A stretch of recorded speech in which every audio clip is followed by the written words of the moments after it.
Il y a un truc que j'aimerais vraiment partager avec toi. Tu vas voir que la personne qui t'a trahi, c'est une personne qui s'est assise à ta table. Il a mangé avec toi. Vous avez passé du temps ensemble.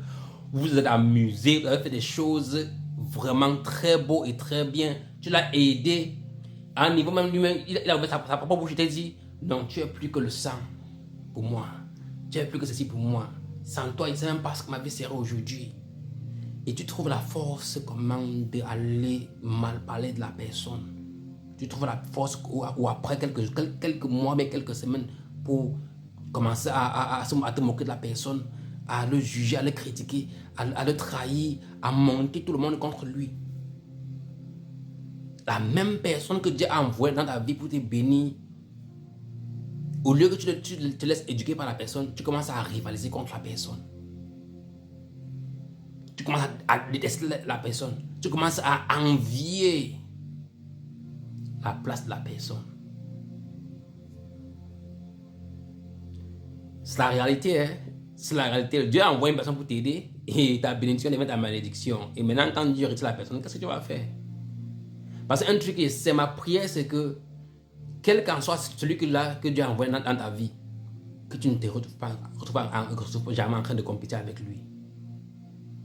Parce que si tu compétis avec lui, lui n'est pas là pour compétir avec toi. Peut-être que tu vas voir qu'il est trop bon, tu vas penser qu'il est en train de compétence. Lui, c'est parce que Dieu lui a donné certaines compétences que toi tu n'as pas encore. Et avant qu'il a pu recevoir ça vient avec l'humilité. Ça vient avec l'obéissance, la soumission. Tu dois être en mesure d'écouter, de regarder une personne et dire que la personne là, il connaît mieux que moi, gars. C'est mieux que j'apprends auprès de lui. C'est comme si ça l'aide à apprendre. C'est comme si de jour en jour, il grandit, il apprend plus. Il va se rester auprès de lui. Comme ça, quand il fait ses recherches, il vient partager avec moi, j'apprends.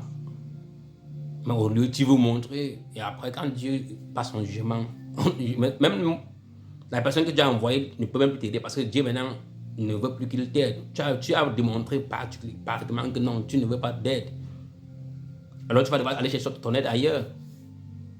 Mais Dieu seul sait comment il fait les choses. Donc on ne peut pas vraiment contrôler les choses. Mais on prie Dieu que chacun s'y retrouve dans son futur et que chacun vit une vie paisible. Ne pas là pour maudire, bien pour critiquer, bien pour juger, mais vraiment pour révéler les vérités de la nature. Tout le monde fait des erreurs, tout le monde est... Mais il faut avoir le cœur qui sait demander les excuses, demander pardon et avancer.